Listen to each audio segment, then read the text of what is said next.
Elvis Presley was not managed. He was owned. That sentence sounds exaggerated until you follow the money, and the moment you do, the myth of Elvis as the most powerful star in the world collapses almost instantly. Because while Elvis was selling out arenas, breaking records, and reshaping popular culture, someone else was quietly collecting half of everything he earned. That man was Colonel Tom Parker. Parker didn't create Elvis. He didn't teach him how to sing. He didn't write the songs, design the image, or step onto the stage. What Parker mastered was something far more dangerous: control. From the earliest days of Elvis's rise, Parker positioned himself not as an advisor, but as a gatekeeper. Every decision flowed through him. Tours, films, television appearances, contracts. And slowly, invisibly, Elvis's career stopped being something he owned, it became something he inhabited. The arrangement was unprecedented. Parker took 50% of Elvis's earnings. Not profit. Earnings. In an industry where even the most aggressive managers took 10 or 15%, Parker's cut wasn't management. It was extraction. And Elvis agreed to it. Why? Because Parker didn't sell himself as a manager. He sold himself as protection. From bad deals. From manipulation. From the very system he was quietly exploiting. Elvis was young, inexperienced, and surrounded by people who benefited from him staying that way. Parker filled the vacuum and then closed it behind him. The public image was clean. Almost patriotic. Parker styled himself as a father figure, a harmless carnival barker who believed in Elvis more than anyone else. Behind the scenes, the reality was colder. Parker controlled information. He isolated Elvis from alternative advisors. He discouraged independence. And most importantly, he ensured that Elvis never fully understood how much he was actually worth. This is where the story becomes uncomfortable. Elvis didn't just lose money. He lost leverage. Every major decision in his life, from grueling movie schedules to endless Las Vegas residencies, made sense for Parker's bank account, not Elvis's health. Parker needed Elvis working constantly. Rest was bad business. Growth was risky. Innovation threatened stability. So Elvis was kept busy, visible, exhausted, but never truly free. By the time cracks began to show, it was already too late. Elvis's fame was enormous, but his autonomy was gone. He couldn't tour internationally. He couldn't renegotiate meaningfully. He couldn't step away without the entire structure collapsing, a structure Parker had designed to collapse without him. This is the hidden cost of fame under control, the illusion of choice. Elvis Presley looked like the most powerful man in entertainment. In reality, he was trapped inside a system that treated him as inventory. And the man who built that system was standing next to him the entire time, smiling, applauding, and collecting half the check. Colonel Parker's grip on Elvis did not tighten through threats or contracts alone. It tightened through dependence. One of the most persistent myths about Elvis Presley is that he was unmanageable, emotional, impulsive, unreliable. That myth didn't arise naturally. It was cultivated. Because the more Parker framed Elvis as fragile, the more essential Parker's presence appeared. Behind closed doors, Parker made sure Elvis remained functionally isolated from the business world. Lawyers were filtered. Accountants were sidelined. Outside managers were dismissed as untrustworthy or dangerous. Any suggestion that Elvis should renegotiate terms was framed not as empowerment, but as betrayal. Parker positioned himself as the only person who truly understood Elvis and the only person capable of protecting him from a predatory industry. The irony was that Parker was the predatory industry, compressed into a single figure. This manipulation had consequences far beyond finances. Elvis's career choices began to reflect Parker's limitations, not Elvis's ambitions. Parker refused to allow Elvis to tour internationally, not because of creative concerns, but because Parker himself was an undocumented immigrant who feared leaving the United States. Rather than risk exposure, Parker simply closed the world to Elvis.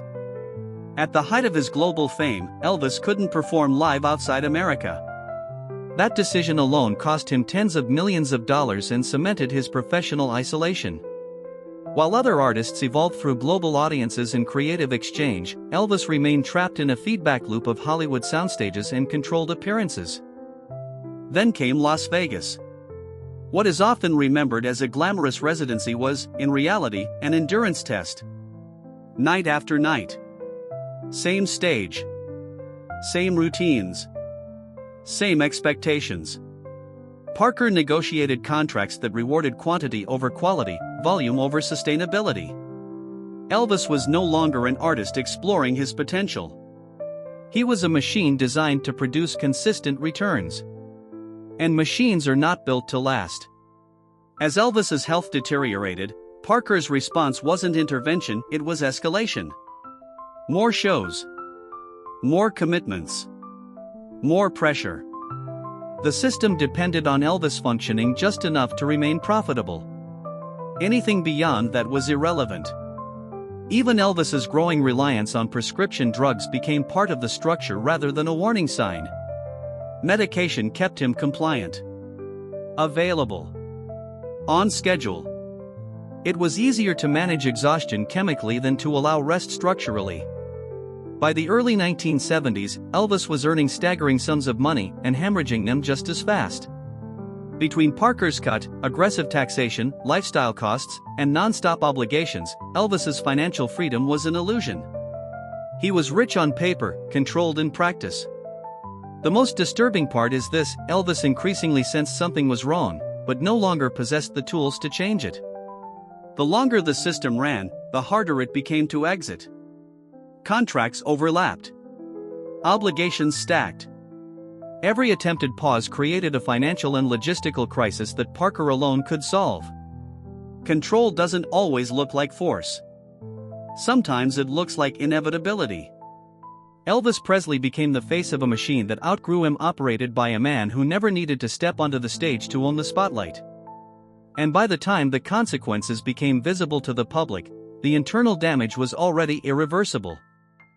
The tragedy of Elvis Presley is not that he failed to see the cage. It's that by the time he recognized it, the key no longer existed. In the final years of Elvis's life, the imbalance between image and reality became impossible to hide.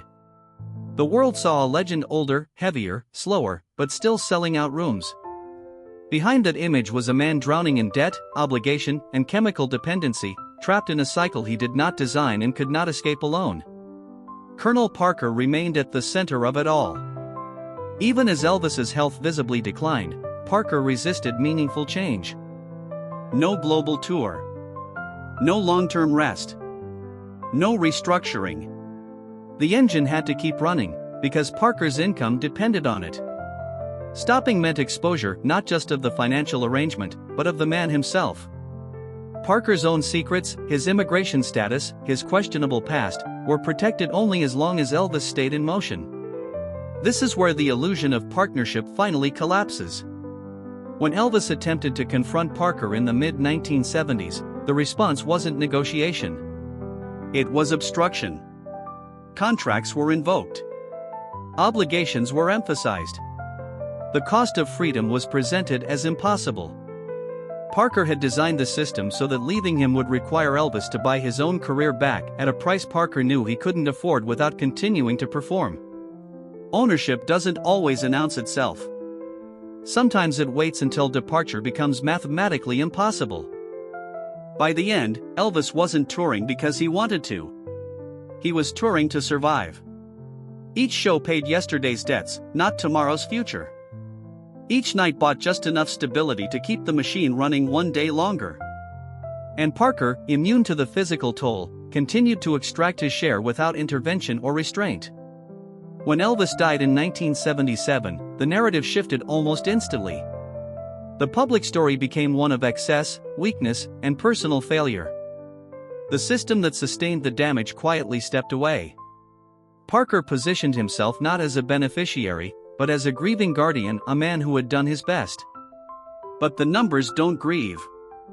At the time of his death, Elvis Presley, one of the most profitable entertainers in history, left behind an estate burdened by debt and obligations. Parker, meanwhile, continued to profit from the machinery he helped build, even in Elvis's absence. This is the uncomfortable truth beneath the legend.